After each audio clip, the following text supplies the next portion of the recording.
How you doing? Come, would you like? Come talk to me. Come talk to me. Come. Wait. Let me explain something. First, let's talk calmly, relax. What is a Muslim?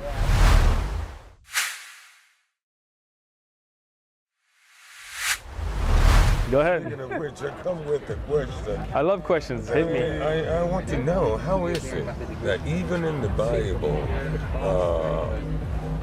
at the beginning of creation, what resounds in my head is, Hit me. let us make man in our own Image. Sure. Let us. Now, if God is God, Right? Allah is Allah. singular. That's true. Singular, unique. Excellent. Alone. Great question. Where does this phrase come from, or is this just a universal misinterpretation? Let me explain it. So when we speak to each other, right? Like he came to me, he said, Salaam alaikum. Right? Now, if you know Arabic grammar, salam means peace. Alaikum means on you guys. It's jama'. It's what we call the plural sense. Right? When I respond to him one-on-one, I told him, wa alaikum as-salam, wa alaikum. Even though he's one, technically, he should say salam alayka to one. So Arabic's a beautiful language. Arabic grammar is excellent. You guys. So, Arabic is very precise. So one man, you said alayka. One woman, you said alayki. Yeah, alayka for one man. For one woman, alayki. For many, mixed or men, alaykum. A lot of women, alaykunna. Okay, you got me? So why did he tell me, assalamu alaykum, out of respect? Because in Arabic and in most of the Semitic languages, in Hebrew and Aramaic, the honored text, the honored tense is the plural tense. So when you look at the old videos, you feel me? Right? Exactly. So now when you look at those old videos of kings, they will say, we have decreed. Even though he's talking about himself, right? We have arrived. Even in English, yeah, you will find, especially in English, in the older books, you will see a king or an honorable person refer to themselves in the plural tense out of honor. In Arabic, it's very clear. So in the Quran, when Allah subhanahu wa ta'ala, nahnu nanzalna, we revealed, this is because Allah subhanahu wa ta'ala is deserving of the most honor. And because that's the most honorable tense, we know that Allah has to use it for himself. You feel me? Now, just so we don't get it confused, Allah made it very clear in the Quran. قُلْ هُوَ اللَّهُ أَحَدٌ. Say Allah is one. Right? Now the beautiful thing about ahad, unlike wahid, ithnain, thalatha, if you said wahid, one, it also means one. Wahid, ahad, both mean one. What's the difference? Like in English you have one and first, but in Arabic first would be awwal, right? One would be wahid. When you're a little kid, wahid, ithnain, thalatha, arba, khamsa, sitta, sab'a. We learn it like, you know, the ABC songs, right? But Allah subhanahu didn't say Allahu wahid. He said Allahu ahad. Ahad is the one that there cannot be a two. I guess it's a beautiful thing. Right. So Allahu ahad. Ahad. So what does it tell you? Lam yulad wa lam yulad. There is nothing. Go ahead. Question. It's oneness or singularity? Exactly. Ahad is oneness, singularity. Yeah, You cannot say ahad, like for example, you cannot say, is that like number 1, 2, 3? So let me explain it. Wahid, So ahad. if you can have a second, grammatically in Arabic, you will not use ahad. You will say wahid. Wahid, ithnain, thalatha, arba, khamsa, sitta. How you doing? Feel free. Good. So now what happens is Allah subhanahu wa ta'ala uses such a beautiful word that it explains to us that there can never be a second. Right? Meaning Allah is such, Islam is such a monotheistic belief, right? That it cannot be 2 or 3 or 4. It is impossible for there to be a second. There's only one, right? Now, having understood that, now we go to those verses that talk about we and nahnu in Arabic, and nahnu. Then we understand that this is just to show honor. This is to show the honor of Allah subhanahu wa ta'ala in the tenses that are used. And this is very simple Because even today, if I said to him, Jazakumullahu khairan, right? Technically, if you take it to a very basic grammar, that would be a mistake because I'm using the plural sense. But when you understand balagha, in Arabic we have a science called eloquence, right? Then you know it's to show him honor. And also this, this also one would start to understand that one and all. So, But there's one and then there's just the single digit number one as well. so Allah is one in the sense that there cannot be 2 or 3 or 4. Allah is one, He always will be one. But the honor that has to be shown, that Allah uses the tense that is the most honorable tense in the language, Semitic languages, which is the plural tense. Which is only reserved for the use of Allah. Right. Islamically, there are certain things that are only reserved for Allah, right? Like for example, the word Rahman. But I'm saying is for the use of Plural. Yes. no, but Plural sense, like we today don't use it for ourselves. Like I will not say nahnu, meaning me, but linguistically you could use it to show honor. yeah, right? also like for example rulers. Yeah, rulers, they will say it Sometimes today. They will use Yeah. we have decree and he's only one. For Right. example. Even in English, you will see it, especially in the older English, when English was more classical English, I know you will that see. I've Yeah. often heard it in England. Yeah. But also, In Parliament. Yes. the Hebrews language also they use Yes, the same thing concept. because it's Semitic languages. Yeah, okay. Semitic languages, Arabic's also Semitic language. If you see the development of languages, many of those principles were the same. Okay. So you saw it in Aramaic and Hebrew as well, being used as us, referring to singular. So is this might be someone can argue that when, for example, in the Bible when it says we, is not necessarily Jesus and the Holy Spirit. Of course, but the Bible, the problem with the Bible we have is that there are so many other corruptions that this is like a faraway point, you know? Okay. Like, I'll show you something interesting. Yeah. Okay. Because in the beginning was the Word, and Right. the Word was not in Allah. And the word was with God and then And the Word was God. Some of the people, they talk about how the Bible says that God and Jesus are the same when He says, if you have seen me, you have seen the Father, or me and my Father are one. But again, this is a mistranslation, because if you look in the Bible, right, this is John 17 verses 20 to 21, right?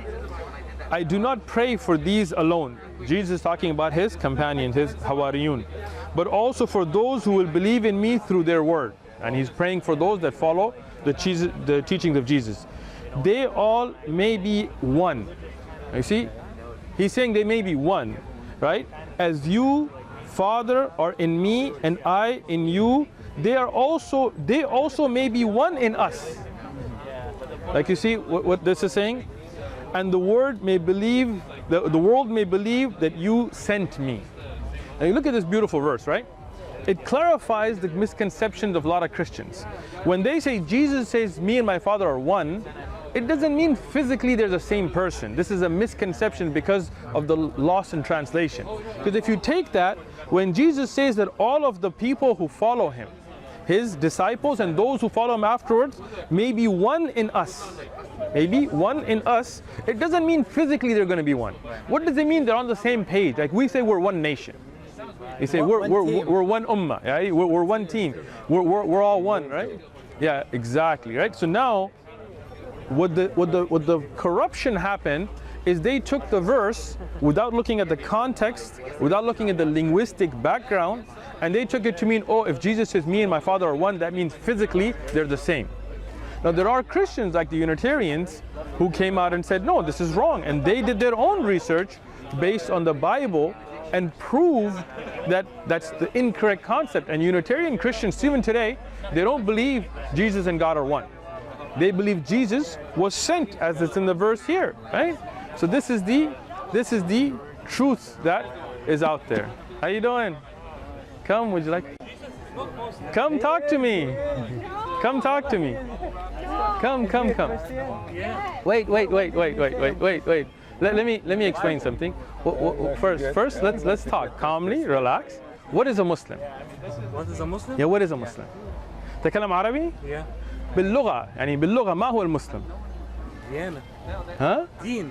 Religion. مسلم الدين؟ ها؟ لا خطأ. المسلم يعني أسلم. هذا اسم من أسلم صح؟ جبت منين المعلومة؟ يا اسمع. جبت منين؟ تكلم بالفصحى، لا أستطيع أن أتكلم بالأمية. طيب المعنى المسلم بالصرف، تعرف اللغة العربية فيها صرف صح؟ ما هو الأصل؟ أسلم، ليس الدين، هو أسلم. من أسلم هو مسلم، اسم فاعل هنا صح؟ تفهم كلامي أو لا؟ طيب فهل عيسى عليه الصلاة والسلام نحبه، هل هو يسلم لربه أو لا؟ نعم. لا. What does mean أسلم? When he surrender yourself to your Lord to do the work of your Lord, that's when you become a Muslim. صح? Linguistically. Christianity, you do God's the work too. Okay, but that's exactly what we're saying is Jesus, Abraham, Moses, peace be upon all of them, they were Muslim because they submitted their will to Allah. How do you find a Christian though? So you believe in Sure. Jesus? Of course I believe in Jesus. Isa alayhi salatu wasalam.